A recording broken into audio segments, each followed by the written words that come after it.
Says I'm recording now. Oh, there we go. Here we are. A lot of data coming in right now. Awesome. So, welcome back to another audio adventure with, your host John and Dan. Hey, Uh, how's it going? Again? again, this is part three of our seemingly endless. I guess this is even going to be bigger than Star Wars because it's not even a trilogy. It's going to be a four-parter. We're Yep. doing we're doing the TNA roster. We're just giving our thoughts about the people that are on it. Where we think they're going to be, and like 5 years, I guess, or whatever. Or just some basic information that we think is nice, helpful, awesome. How we feel about these particular competitors, and um, so you said we were at the letter K. Yep. Awesome. Who's the first person in for K? Well, should be a fairly quick one for me at least. Karen Jarrett. And, I guess the obvious comparison with Karen right now would be Vicky Guerrero in WWE. But for me, the difference is that where Vicky Guerrero has really, I think, made the transition from just being shrill and annoying to actually being an effective heat magnet and an effective manager as well. To me, Karen is still just shrill and annoying, and I would like to not see her on TV anymore. She's at least off for a while now, I guess, with the whole India project. Her and Jeff took time off to get started. So I have no complaints about that. How about you? Oh man, yeah, you're absolutely right. She needs to stay as far away from television as can be. She's awful. She draws the wrong kind of heat in the wrestling business. There's two kinds of heat. There's that Vince McMahon over the top, I'm totally gonna boo you because you're being a scumbag right now, and it makes me want to boo you. And then there's the heat that's like, hey, I physically after the show want to strangle you with a fucking chain, like I would literally shoot you right now if there were no repercussions for it, kind of heat. Um, you brought up a good comparison, I think, in Vicky Guerrero, but even more so to the fact that, at least with WWE and with Vicky Guerrero, I want to see her on TV. And her husband, Eddie Guerrero, was actually somebody that I enjoyed watching. Whereas, even with Karen's husband, Jeff Jarrett, there's no love lost there between he and I. And, I would really prefer to never see him on the programming again if it can be helped. I feel like it just takes time away from other people that deserve to be on the television. I didn't like how I forget what pay-per-view it was now, but there was the four-way women's match for the title, and it became all about Karen Jarrett, who is not a competitor, who just makes every segment longer than it has to be, trips up over her lines, can't fucking act, and has no business in a wrestling ring. For as far as I'm concerned, like if you want to suck the dick of the guy that founded the company, you go right ahead, but you don't need to be on my television, and I really just despise you. And I think that a lot of people feel the same way about her. It's more of an annoyance than it is something that's going to generate heat or ticket sales. She should really stay off of the television, and Yeah. essentially, I think away from wrestling altogether. That whole angle where she left Kurt, to go marry Jeff, and they brought it up, like there's certain times in wrestling where you really shouldn't bring real life into it, and that was just one of those things. The whole thing they did with the kids and all the rest of that shit, it was just terrible. So what should have been a not long and drawn out, pretty much go die in a fire kind of review, just turned into a big rant. And I'm sorry for everyone out there that had to listen to that because clearly, there's other people on this list that deserve a lot more time, to be spent talking about them. But I really have an intense dislike for the Jarretts. And there's that 2 cents on that. Who's next? Yep. We've got Kazarian. Take it away, Dan. All right. Um, yeah, definitely a guy who I've enjoyed watching since he debuted in TNA, which was, I want to say around 2004, 2005. Um, great in-ring worker, and I think would definitely benefit the X division if he went back there. In fact, I wouldn't mind seeing him. Of course, they have this pseudo heel turn going on with him now. With him, what I think they're going for is like he's being blackmailed by Christopher Daniels to turn on AJ, and Whether Kazarian will actually remain a heel out of that or not, I guess that remains to be seen. But if he did go back to being a face at some point, I wouldn't mind seeing him back in the X division, and I think that would be a good feud against Austin Aries. Maybe a bit of shades of Malenko versus Jericho, where Kazarian's a bit more of the straight-laced figure, and Aries is the more bombastic personality. And I don't know, I think that would be a good match. I think Kazarian definitely could be somebody who could benefit from a strong manager, though. Never really been too impressed with him on the mic or anything like that. But yeah, always enjoy his matches. So, how about you? We talked in a previous audio about the X division and the Mount Rushmore that would be the X division, with AJ Styles and Kazarian being two of the guys on there, essentially. Or maybe it was him and Christopher Daniels and somebody else, and it was Chris Sabin, but he's definitely a mainstay for that division. He had a little bit of a stint with WWE, and they just really didn't go anywhere with him, and I think that really didn't speak to the volume of worker that he really is, because he can go out there and perform up to the caliber of anybody else I've ever seen him in the ring with. He's truly talented, and I know you would agree with that. What I like about Kazarian is that I think he's versatile, because he can step it up in the weight class and still look like he belongs. When they did the whole thing with Fortune and he was the X Division champ, I think that really showed a side of him that he could carry himself and feel like he belonged in part of a bigger stable, and still, manage to stand out, have gold around his waist, and not be, as much lost in the shuffle as other people on the television show seem to get. I think that he's a very strong athlete. Talking in a circle right now. What you mentioned before about the whole manager thing and not being one of the strongest mic workers, I think even with a little bit of practice that he could improve. I don't think that he's, like one of those guys that's stuck in his ways or can't learn better promo skills. Like when he was doing his mediator thing between Daniels and AJ before their big feud kind of blew up again. I kind of liked that. It showed that he had like a humanity about him. That was like, you really kind of felt that he had vested interest in both of them. And now, this beats seeing him dressed up as Suicide. Like they're actually using him as him, and I think that speaks a lot too for where they want to go with him. If they're putting him in a feud with AJ right now, AJ is one of their boys, one of their top dudes that they're going to use forever. So, that just elevates him. And if he can get wins over AJ, whether it be by hook or by crook or, the right way, it's only going to do good things for him. I'd like to see him, maybe be the television champion, hold that belt, be a kind of guy that others, have to beat in order to work their own way up. I think he'd be a good guy to start using in that veteran kind of role. Give him maybe a tag run with somebody, to help them out, maybe a younger guy that can keep up, go back to that X Division, even do that sort of thing. I'd never see him as a world title holder, though. Yeah, actually, possibly a good tag title partner for him if they went that direction. Maybe would be Daniels coming out of the storyline they're doing now. Somewhat similar ring styles between the two of them, and probably would mesh well as a tag team. A lot of those guys that compete in the X Division would be good tag team partners because it's just a higher pace.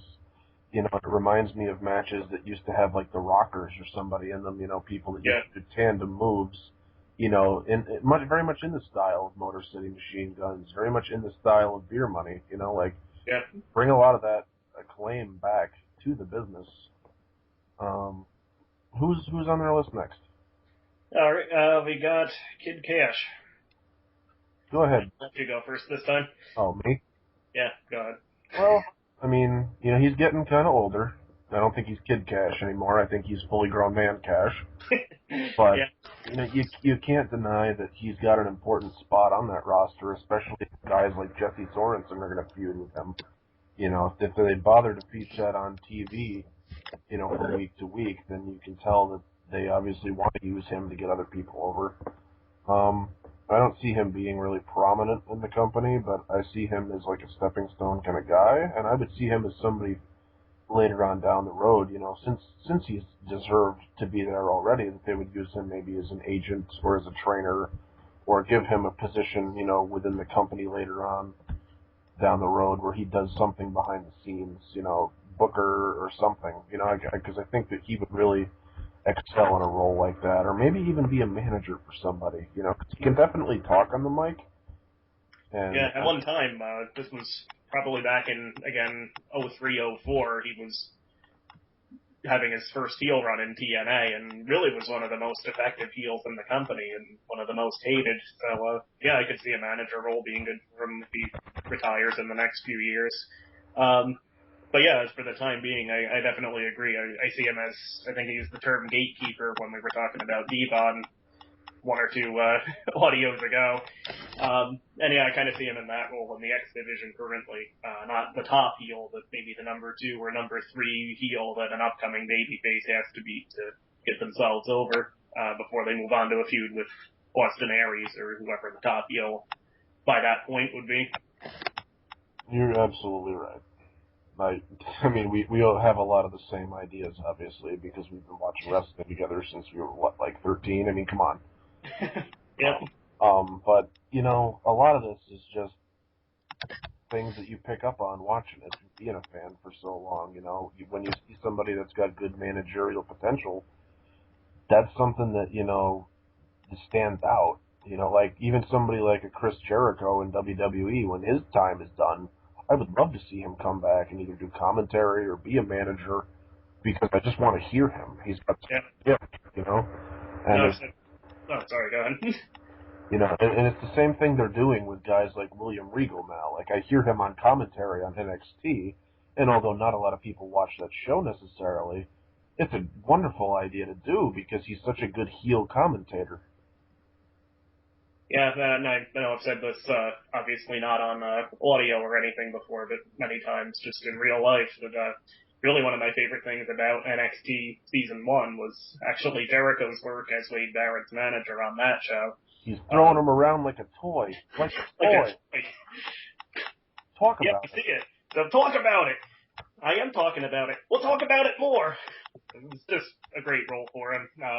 Obviously, Jericho, I don't want to see leave the ring just yet, but when his time is up, and again, who knows if he'll actually stick around wrestling after he retires from the ring, given how many other projects he has to work on. I'd definitely like to see him stick around in that kind of role.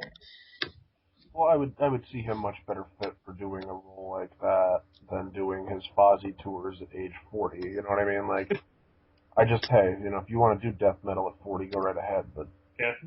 I think that a lot of the wrestling world would benefit from having a talent like him around. And I know that this is supposed to be a TNA roster review, but we're wrestling fans. It doesn't matter where you've been, what company you work for. If you're a good wrestler and I like you, you're going to come up in these things because I'm just making parallels. Speaking of parallels, who is the next person to talk about? Yeah, the man who once won an Olympic gold medal with a broken freaking neck, Kurt Angle. Would you like to go first, or should I? Either way. All right. Let me steal your thunder here on this guy because I know how much you like him. Yeah. Here's a guy that's got so much fucking talent that I don't think he even ever realized how good he was. When I think about, the all-time greatest wrestlers in history, people that could not only tell a story in the ring, but actually do the fucking moves to back it up. I mean, it's a list of like 10 people, and, he's at least number 2 on the list, if not number 1. He was just such a great talent, and I know we're getting to the point here where we're past the prime of his career. He's not getting any younger, and the whole thing with getting the DUIs, in fucking Montana or wherever the hell he was, driving along, pulling over in the middle of the road because he's drunk off his ass. That doesn't help anything for his image. But to be fair, like, this guy is really, he won a gold medal with a broken freaking neck. How many people can say they won a gold medal to begin with, let alone in that kind of pain, let alone with that much worry about, going into a competition like, hey, I could be paralyzed forever with one wrong move. Fuck it, I'm going to compete. Like, this guy's got so much heart and so much to give back to the business, and he's Like, I really am a fan of all of the work that he's ever done. It's not just WWE or just TNA or whatever. Like, I liked him from the onset, even when a lot of other people were booing him. I was, I mean, you would go along with it, like if you were at a live event or something, just to feed into the energy of the crowd. But I've always liked him, and I thought that when they made him the champion, back in WWE, that it was the right decision. So to see Yeah, him go to TNA and to see him put in a position where he could help people like a James Storm, like a Bobby Roode, look that much better, even though they really fucked up at Bound for Glory. Like, it still goes to show that he was in a match with Bobby Roode for what, like 25 minutes. I mean, it was a good match. yeah, I mean, the ending really sucked, but it was still a great match. And he really does bring out a lot of good in the people that he faces in the ring. Like when we went to the live event, he was against James Storm. That was one of the most entertaining matches I've ever seen. Period. You know, yeah, and before I talk on for 10 minutes about how much I want to kiss this guy's ass, I just wish that there were more people in the business that were complete packages like him and given the right kind of push, build, and momentum. Like guys like Daniel Bryan could be the next Kurt Angle, but WWE wants to fucking shit all over him because they come from an indie promotion like ROH, and Vince doesn't think that he built them and won't get the credit for it. But to see another guy like a Kurt Angle to come out of the woodwork, like maybe they wanted to do with a Jack Swagger, but he just doesn't have it. Like I'm still waiting for the next one. I don't think we have even seen the next person yet that's going to be the next Kurt Angle, but that when you do, it's going to be something special. yeah, definitely. Yeah, guess I can't add too much there, but I think definitely Angle will go down as one of the all-time greats, right up there with Flair and Hogan and Bret Hart and well, any other legends you want to throw in there. I'd say Jericho on that short list. Sure, sure. Yeah. Um, Savage even. oh, of course. Yeah, who am I talking to here? How can I leave out? Yeah, how can I leave out the Macho Man, right? You better But believe it, brother. dig it. But yeah, definitely Angle, one of the greats. Can't really add too much else. Oh, So speaking of greats, looks like we have Madison Rayne next. really? We went from Kurt Angle to her? All right. Well, we're going alphabetical by first name, which is how Wikipedia does it. So yeah, Guess we don't just have how it worked out. control. Please, Dan, share me your thoughts, because I'm not even sure where you stand on her. Well, definitely not one of the great in-ring talents in the Knockouts roster right now, but I think she does play her character well, and unlike, say, Karen Jarrett, I think she does draw the right kind of heat onto herself. But I think essentially the role they're using her in now as a tag team partner of a more talented worker is probably the right way to go, so that she has that other person to kind of cover up her shortcomings in the ring. Um, so yeah, how about you? I think that, the Off the Rope show guys say it best when they call her Goat Face. She's definitely not the hottest ticket on the roster, but, I mean, she serves her purpose. She is a good heel. I'll give her that. She can draw heat. I liked when she started this whole Queen Bee gimmick with like the fucking pageant banner, whatever it is, around her chest, and the whole tiara, the crown thing, and the presidential wave. I thought that was really unique, because you always see like people acting like a diva, but then they get in the ring and they kind of shove that off and they start being somebody else. Like once they lock up, and she kind of kept to that. So as much as she's not like the most solid in-ring performer, she'll never be a Tara, she'll never be a Beth Phoenix, she'll never be a Gail Kim. But I think that you're right when you say that putting her in a tag team in order to, be able to draw heat as heels and eventually get other people that are faces over, that's a good role for her, and I think that she fulfills that in the company. And, she's been in main events before. She's worked matches before with Mickey James. They had like a fucking like what, like a 2-3 month feud, not too far back in history. Yeah, And I did enjoy that, as much as it wasn't the best female wrestling I've ever seen. yeah. It definitely wasn't the worst either. So Yeah, now that you mention it, say that Kate, I think it was the last match they did together, the cage match against Mickey James. Actually, was surprisingly good. I thought a lot of it, I think, was Mickey carrying Madison in that one, but it was still an enjoyable match. And actually, I hadn't really thought of that for this particular instance, but the point you brought up about how she carries her gimmick through while she's in the ring, while she's doing her match. That's actually a big point in her favor that, like you mentioned, not everybody does. when you can be a strong character like that and stay in character, that's huge. Yeah, Because the wrestling business desperately needs characters back. It just yeah, doesn't need it doesn't need people named Madison Rain, named Wade Barrett, named Daniel Bryan. It needs people like the Macho Man. It needs people like the Nature Boy Ric Flair. yeah. So, to be able to have a character and stay in it, even Tara, when she used to be like the psychopath character, or now she's like the I have a spider and I just whip ass character, like, she's essentially a female Stone Cold. She's a badass. Like, she has a character. Mickey James is hardcore country, she's the female Dusty Rhodes, I would imagine. She's got a character right now. Interesting comparison, but I guess it works. Well, she's not wearing polka dots, and she doesn't look anything like Dusty Rhodes. But if you think about it, she sells the fuck out of anything they give to her, and Yeah, therefore she's Dusty, and she's very likable. So she's Dusty Rhodes to me. That's what I see.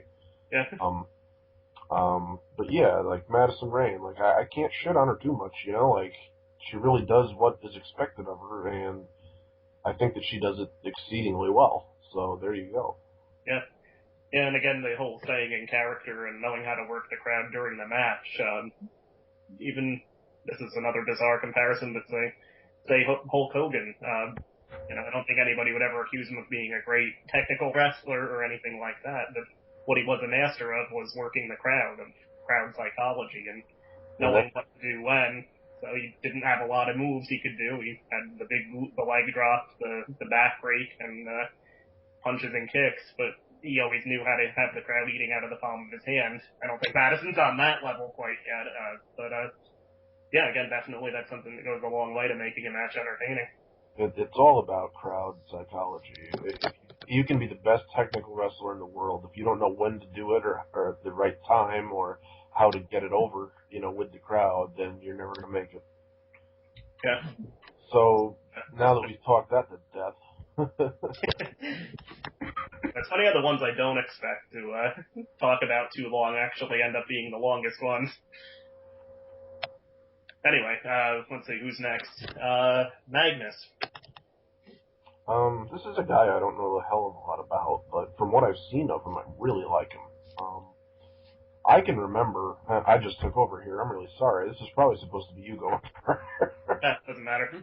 um, I liked it when he was part of this whole British team, with Rob Terry and with Douglas Williams, and I like him as a heel character. I think that he's got the right look for it. He's got the right mentality for it.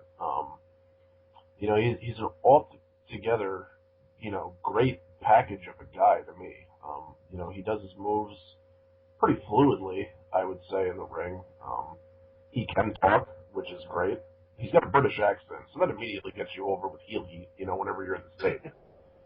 Um, I wouldn't put him on a level of like a Wade Barrett on like a main event push or anything yet, but he could definitely go places in that company. And I think that having him in the tag team now, not in the stereotypical like British faction, with somebody Yeah. else, but with like a guy like Samoa Joe who they really weren't using, but has enough of a badass reputation to kind of rub off on him. I think it's a perfect direction to go in, and I'm surprised like they didn't put two and two together sooner, and really kind of put him on a tag team with somebody else. Like I really want to see him every week. There's no doubt about it. I really like this guy, and I think that given 3-4 years the right kind of push, he could be a main event player. Yeah. He's one of those guys that when he first debuted, when he was Brutus Magnus and had the gladiator gimmick, I actually didn't see a whole lot of him at first. When he first debuted, he didn't really seem to have good mic skills or presence, and was very green in the ring, but he's definitely grown on me a lot since then. And I think probably putting him on tag teams first with Doug Williams and now with Samoa Joe was, I like to think, a calculated move on TNA's part. He puts them with these much more experienced guys as partners that he can learn from and have skill rub off on and pick things up from along the way. Kind of, I guess, like what ECW did when they booked Rob Van Dam against Jerry Lynn for however many matches they went. Yeah. And yeah, definitely I'd agree at this point. I think I kind of put him in a boat with somebody like Gunner, who is probably not at that level yet, but definitely I think has the potential to go potentially at least to the upper mid card, higher in the Oh yeah. future, near or not so near future. This is the only qualm I have about Magnus is I think he's in the wrong company. Like, I mean, not necessarily. Like, I think TNA is a good ground for him to work in, but I would love to see him hook up with somebody like a William Regal, you know, with that same British background, to be a manager for him and to be able to Yeah. rub off on him and get him places. Like, I think that would do wonders for him. Yeah. Maybe put him and Winter together as a, you know, as a stable somehow. Give him their own, make her the women's champ, make him the champ, give him like two little lackeys that become tag champs under him. I think he could carry a stable like that in the future too. So it'd be nice to see, you know. Good one, bring in Paul Burchill and as another guy who I don't think ever got his due in WWE, and have him be a good partner for Magnus going with that British theme. Oh yeah. And not just to be a British theme all the time, but I mean, like you see it a lot, so you might as well use it if you got it. Yeah. Um, Well, he could be like he could rename himself Sir Oliver Turnbuckle, but, you know, harkening back to the days when being a snooty Brit was considered a premium gimmick. right. See if anybody gets the reference on that one. I know we talk about it, you know, a couple of times a week, but other people might not know what the hell we're talking about. So Yeah. if you don't know it, what's the promo that Laurinaitis did? Get it or something? If you can't get it, figure it out. Something like that. Who the fuck knows? He botches anyways. He probably didn't know what he was saying. Yeah, probably what he was going for was, if you don't like it, learn to love it because it's the best thing going. Yeah. So anyway, I guess I'll take the lead on the next one because it's the other one that you didn't know who it was when I first sent the list to you. Mark Haskins, who is actually another UK talent. He's had, I think, 2 or 3 matches. I want to say it's 3. Once on Impact going into Destination X, once at Destination X, and then last week on Impact he was on when they did their first show in the UK. And honestly, I don't remember his matches from the previous shows, so I'm basing this totally on what I saw last week. And I'd say really a developmental talent at this point. Young guy, not quite there in the ring.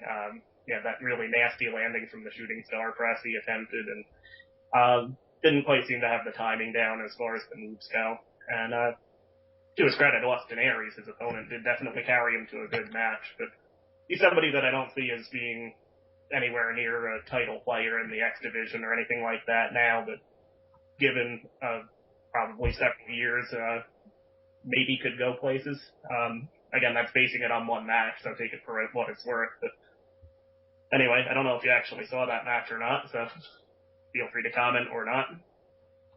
I actually did not see the match. I just heard about it. I went to YouTube it, and then like before it could download, I just never got the time to actually do it and follow through. So I'm not really an authority on this. I will say this though, you can't blame a guy for getting out there and trying. Yeah. And to be in a match with a guy like an Austin Aries really probably can't hurt you too much because you're going to look good in some capacity just standing next to him. So I'd be curious to see if anything does happen with him. It hurts like hell when you fuck up a shooting star press. Just ask Brock Lesnar. Yeah. Maybe he just needs to learn how to be more careful. Maybe he was nervous as shit. Maybe he should practice a little more. I don't know. Yeah, it could have just been a fluke thing like it was with Brock Lesnar. Brock, when he was in OVW, I believe, did the shooting star as the standard finishing move. Right. So it's by far not the first time he'd done it. And probably the case with Haskins too. It was just a fluke thing that it happened in the wrong match at WrestleMania in Brock's case, and Yeah. one of his thus far few televised matches for Haskins. So yeah, very well could have just been bad luck that happened there. When I watched the review of Impact for that week, I watched not only the British Fist, but I watched the Off the Rope show too, and both of them said that the British crowd was really behind Aries in that match, and it kind of turned on Haskins. So I'm just kind of wondering if he's got the charisma to get himself over, or is it the fact that Aries is such a person that needs to and wants to be cheered for that it just wasn't a good idea to put him against him in that capacity? Maybe he should have tried to come off as the bad guy. Yeah. What's up next? Yep. Up next, the Blueprint, Matt Morgan. Man, go ahead. All right. I'm gonna throw out the prediction now. Future world champion. A guy who I see having the look, the ring skill, a lot of agility for a man of his size. He's 7 feet or a little bit taller even. I want to say 7 even, but that's without looking it up. But again, has the look, has the ring presence, good moves, and again, seems to have a good sense of how to use them. Unlike a lot of other big man wrestlers that you see coming around lately, actually has a lot of charisma on the mic as well. So I see him as another sort of full package, and I think maybe not this year, but next year or the year after, we'll probably be seeing him much more in a main event capacity, and again, probably winning the title at some point. Okay, I guess it's me now. Yep. Here's a guy that we saw in WWE, and they just really never did anything with him other than make him a stuttering dumbass giant. And You weren't a stuttering Matt Morgan? I can tell you, you know, as much that would just frustrate the shit out of me whenever they do that to somebody. Like, you know, they did that with the Dudleys too when they first came in. You know, fucking Bully Ray was like, Dudley boys, and it just, I can't stand that shit. You know, like, let him be something else. You know, like, Yeah. you can find something for people that damn big to do. They don't always have to be. It's like now with Brodus Clay. You know, it's like, does he really need to be a dancing asshole? I don't know. You know, could he not have come back and been the monster destroyer, and you know, us not have to sit through Kane and John Cena embracing the hate every week? Who's to say? But with guys like with Morgan that just have that natural size, that natural fucking ability, and you know, when you give them a microphone, they can actually handle themselves on it. You know, why this guy hasn't been a world champion yet is beyond me. I think a good person that would have been good for him to face off against would have been Kevin Nash. I think that he should have squashed Nash in a big man kind of battle because Nash was a name, and it would have done a lot for his career, I think, to do that, or put him up against a guy like an Umaga or a Big Show or a Great Khali or somebody else, just to say, hey, this is another big man and he knows what he's fucking doing and he can beat you and he can beat anybody. And I'm thinking that, you know, him as a face, because this is a new thing, you know, when Morgan was doing his feud with Hernandez, he was the bad guy. You know, when he first started, he carbon blueprinted that, you know, or carbon footprinted Hernandez's head into a fucking steel post, put him out for a few months, and then he carried the tag titles by himself. And I saw a lot of this guy, a lot of personality. He started referring to himself as we, had this weird third person kind of thing about himself, but he never broke character. I forgot the third person part of that. Yeah. Do you remember how crisp his interviews were though when they were talking about it? Like he was so in tune with that it just really sold it very well. And that was back when there was tag team wrestling on fucking TNA, you know, like he was fighting guys like Generation Me, you know, at the same time. And it was just funny to see. I liked when they had Fortune or was it Immortal, whatever group it was that did turn on him, and he started that feud with them to be the good guy, and Ric Flair was calling him out, telling him it was the biggest mistake of his life. I never liked him in Immortal as a bodyguard type person. I thought it was stupid. I thought that he could have done a lot better than that. And I Yeah. think that now they're finally realizing what they have in this guy, what he has to offer, and you're absolutely right. And I would say even before next year, he ought to be at least in that title running again, and put into that main event scene because that's where he fucking belongs ultimately. And Yeah. he's going to be a guy that you're going to see for years to come. I think he's going to be a very dominant player in TNA, and I think that TNA is a good spot for him. That's where he should stay. And, a lot of people think once you get to a certain popularity that you should jump ship and join the big boys at WWE, but they can't write for the fucking people that they have now. And I think that it would only do justice to Matt Morgan to stay where he is and to dominate that roster, which, in my opinion, is the more talented roster. Yeah. All right, so I guess that's all we have for Morgan. Next up, speaking of hardcore country, Mickie James. With all due respect, can I go first? Sure. Um, Mickie James is one of those talents that, you see something in them the first time, but it takes maybe a little while to grow on you, and maybe they had to discover what worked for them, or maybe they just didn't have the gimmick down quite right, or whatever. But when she started her feud with, was it Trish in WWE? Right. Who was she talking? I think it was Trish, right? Yeah.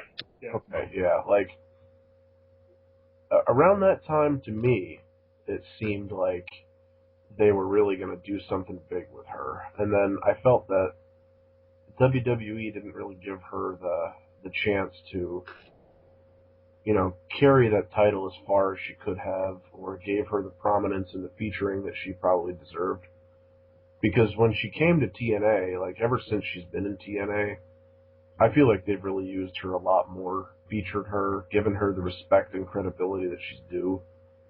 And I feel like she's going to be somebody that carries that division for like the next 5, 6, 7 years until, the next awesome breakout women's champ, comes up the ranks and everything. She's definitely got a good career in front of her still. She definitely has the fans won over. I'm one of them.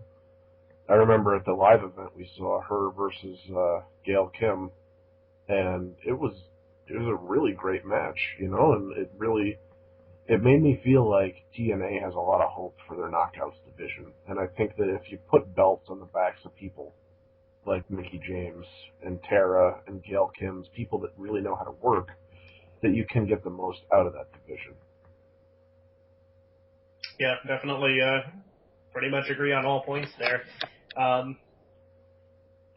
Yeah, what can I add to that, really? Yeah, I guess just to reiterate, really, I think as well as she did do in WWE for a while, and she did leave that company still as one of the most over women's wrestlers they had. I think definitely a huge boon to TNA's women's division to have somebody like her there who has the skill, the experience, the charisma, and the popularity. Again, definitely someone I see carrying the division, at least in part, for the short-term future. And really enjoyed our work recently with Gail Kim, and even that cage match with Madison Rayne that we mentioned a while ago, that she showed that she's capable of carrying someone like that who's maybe not as strong an in-ring performer.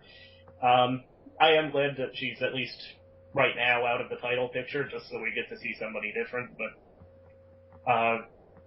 again, wouldn't be broken up to see her get a few more title reigns before all said and done either. I was actually looking at this on Facebook. Somebody shared a photo of her with a title and said that between the WWE belts that she held and the TNA titles, she is now an 8-time women's champion in all of the places she's been, and that she has surpassed Trish Stratus's record. Oh, yeah? So, I mean, that ought to tell you something right there, that she's definitely a great competitor, has a good heart, a good mind for the business, and I would like to see her, honestly, once she's done doing that, help some of these other girls to get over and figure out what to do with themselves. Yeah. Yeah, definitely. Please, please, please, TNA, I implore you to hold on to her and a talent like her and don't piss them off. Alright, so next up, let's see. Sorry, I just accidentally closed my text file here. Alright, next up we have Mr. Anderson. Wait for it. Wait for it. Anderson. That's all you, brother. I can't beat that. Okay. I didn't do the voice or anything.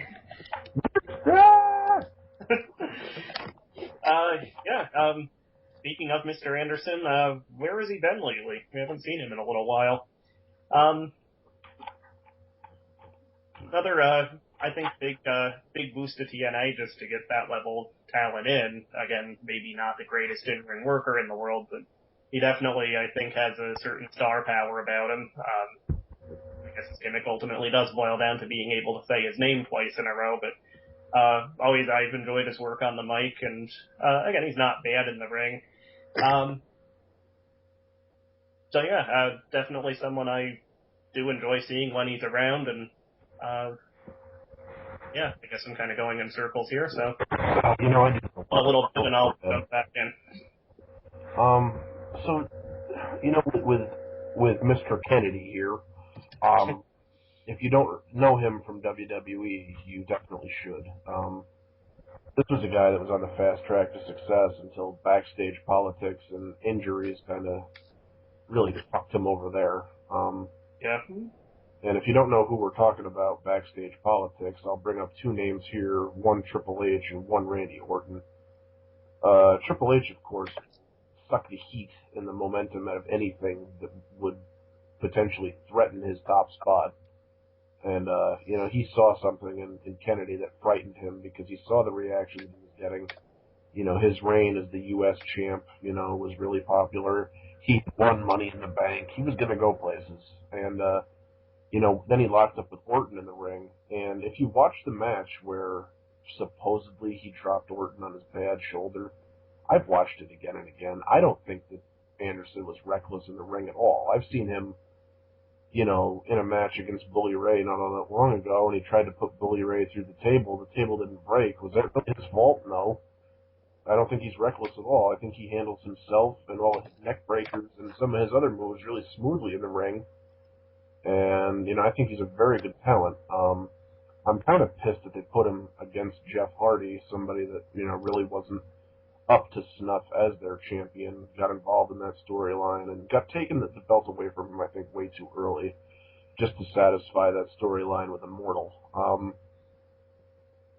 I think they need to find something else for him to do. I think that he should be more of a Steve Austin type character because everybody loves to cheer for him. You know, and we make comparisons. I know, like, who's going to be the next Stone Cold? I would think that it could be Mr. Anderson very easily. Like, if he did the same kind of move sets that he's doing now, maybe incorporated a few more punches and shit and Blue Hills presses into his repertoire, he could be a Steve Austin. Like, you know, maybe some beer drinking or something. I mean, he's got the gum chewing underway, and that's cool. I mean, how many people do that? Mr. Perfect used to do that. Nobody ever shit on him for it. You know, Scott Hall used to throw toothpicks at people. Why can't Mr. Anderson chew gum and walk to the ring? Just because Triple H didn't? Fuck off. But this is somebody that needs to come back, needs to inject himself into that world title scene, and needs to carry that belt for a while. And he's somebody that these younger kids could feud with and really get over, like James Storms and Bobby Roode's, Matt Morgan's, the like. You know, it would be refreshing, new feuds for the title, you know, and it would be great for that main event scene because it'd be shit that we haven't seen before. Yeah. You know, it wouldn't be him versus Sting again. It wouldn't be him versus Hulk Hogan or whatever. You know, like, it needs to be somebody fucking new. And I think that Mr. Anderson is the guy to put the company, you know, on the back of for a while. I thought when they brought him in, he was going to be the face of the company. Yeah. And I know everybody complains about, you know, TNA supposedly overusing the WWE cast-offs, but for somebody like Mr. Anderson, who really never got his due in WWE and never got a chance to really prove himself as a top-level talent, I think it's a great platform for him to be in TNA to, you know, maybe finally be able to reach his full potential.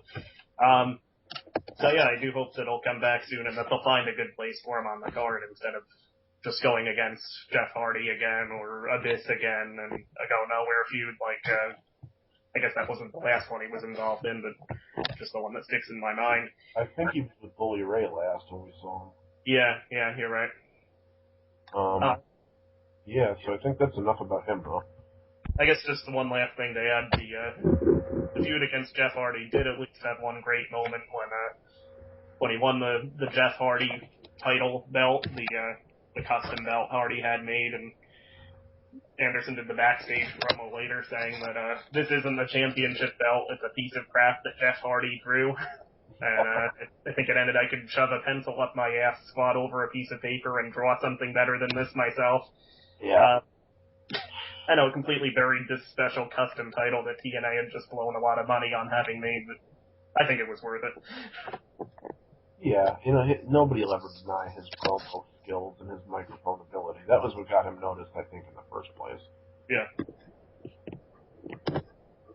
Alright, so I guess moving on, we're actually officially in the second half of the alphabet, but fortunately there's nowhere near as many people in that second half, so hopefully we'll be able to get through the rest pretty quickly.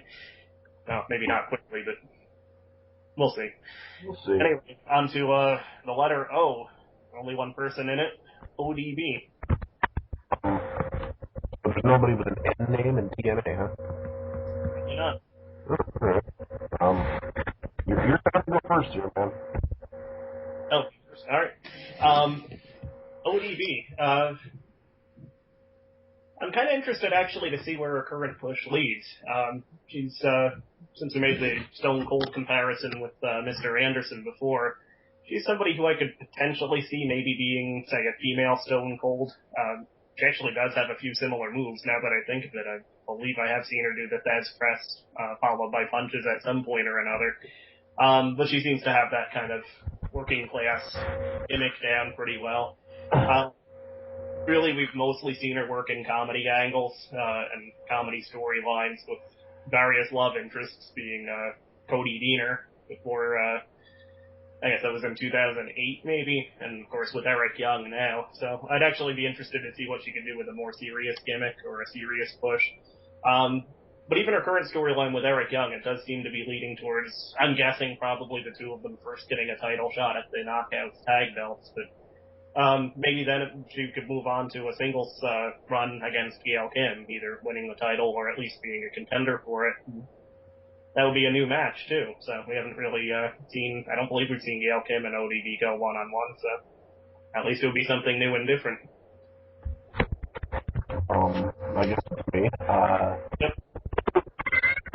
Pardon. Alright. I wish I could edit that out, but I'm not good enough, so we're just gonna, fuck it, we'll do it live.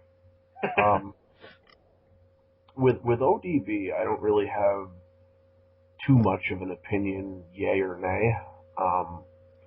I'm kind of tired seeing the same character out of her for as long as I've seen her, because even back when I peeped a couple of FCWs, like, she was there and she still had the flask, and it was the same thing over and over again. And she's always grabbing the boobs and flashing the panties and all that. And if you're gonna do white trash, eventually you got to change it up a little bit. That's the kind of the way that I feel. I mean, like, I like the fact that she's trying to get it over as a baby face now, which is different because it was always used as a heel. And, I mean, even when she was with Jacqueline there for a while, like, it didn't seem right, It seemed like they were capable of doing a lot better, and they just didn't do it with her. When Jackie was not renewed her contract, I was a little bit surprised. But, this ODB thing, I think that really they should kind of let it off the charts a little bit here, see where it goes, give it a little bit of leash, a little bit of room to grow. I think she should have a consistent push, a nice build-up. If she's got to go through Angelina and Winter and Madison Rayne, to get to it, so be it. But, she seems to be pulling off this whole thing as a protagonist, and I don't know if it's all her, I'm sure being associated with a guy like Eric Young really helps, because he's definitely...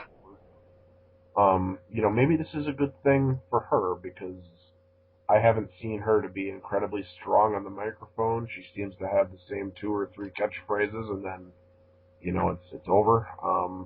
I'd like to see her kind of like develop a little bit more as a character to kind of to grow, I guess you could say. And but I'd be interested to see what they do with her. I mean, I'm not telling them to squash the idea or that she's worthless, by any means. I think that she puts on a good show in the ring, and if they want to make a champion out of her, so be it.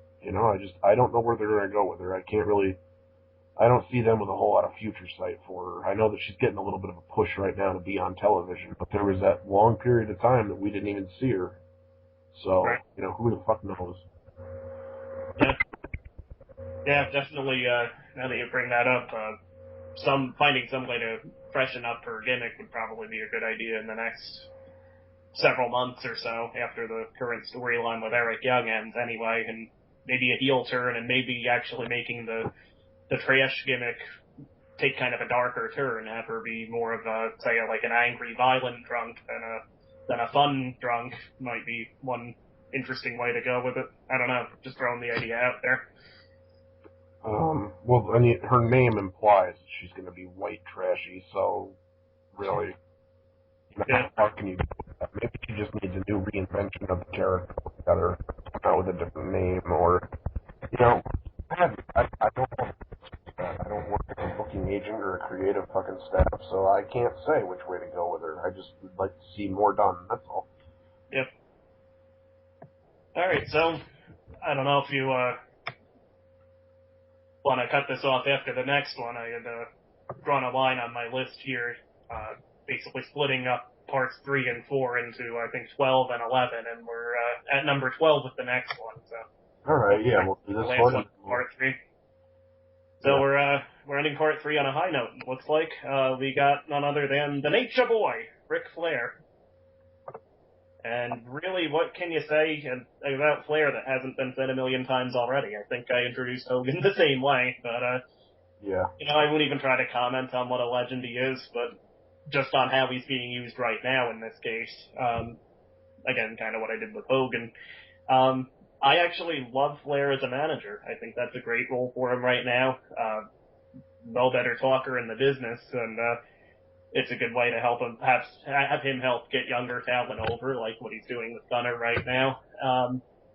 Then again, in a world where we have very few effective managers, especially in the big 2 promotions, it's really a refreshing thing to see, and I'd love to see Flair continue in this role for some time to come. And Flair, as much as everybody says he should retire from the ring, I don't think he ever will completely, so the manager role is a good way to go. He can still get in the ring as like a special challenge. Say he backs up his guy against, say, another tag team, or they do the old storyline where the babyface, if he beats the heel that Flair manages, gets 5 minutes in the ring with Flair afterwards. So yeah, again, definitely love the role he's in now. Woo! Every time you see somebody do a chop on television, what's the first thing that you hear out of the crowd? Oh, that would be the noise you just made there. Woo! I don't think that, there's a whole lot of people out there that can touch Flair on a microphone. Like, if I was to give a short list of people that I remember being hot on the microphone, it would be the $1 Million Man, Roddy Piper, Ric Flair, Randy Savage, The Rock, Stone Cold, New Jack, yeah, whatever. I mean, that was just a couple of things off the top of my head, and, the fact that he was, in that list, it's no surprise. Yeah.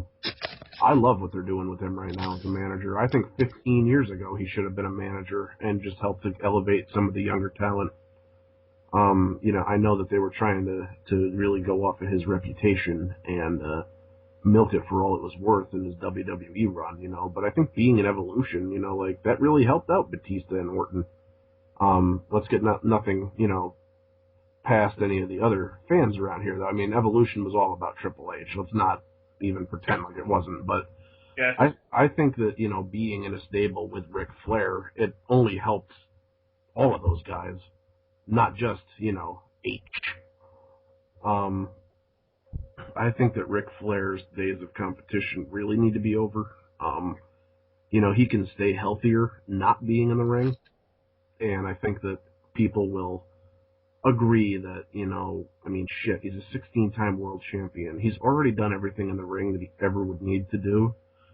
Yeah, I think it's time for him to be that mouthpiece, to be that supporting role. And I'll tell you what, when we were at that live event, when he was with Gunner, and the referee sent him to the back, it was like the fucking atmosphere in that place changed. Everybody was so pissed off and angry and not excited for the rest of that match because the person that they wanted to see got sent to the back. It was like you could almost hear a pin drop in between them stomping on the mat. It was bad, and he can still draw. The drawing power that he has is incredible. People want to see the legends, and I think that that's a great capacity to use them in as a management, role.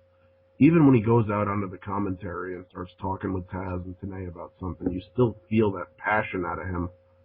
And, I'll always have great memories of Ric Flair, even if I never was truly like the biggest Ric Flair fan in the world. You can't deny his accomplishments, and I think that TNA is a great place for him, where they will, allow him to be him and not be like Vince and try to hold him back and make the other people look better in place of him. I think that Flair has a natural ability to bring the best out of other people. And now that the show isn't centered on him being an immortal, all about him, it's the right way to go. Yeah, absolutely. Alright, so I guess that's it for part 3. Alright, guys, so thanks for paying attention for this long. This almost went another full hour, so I can't imagine that part 4 is going to be any different of a story, especially if we get some good people to talk about. Thanks for tuning in. I'll have these uploaded as soon as possible. And until next time, peace. Later.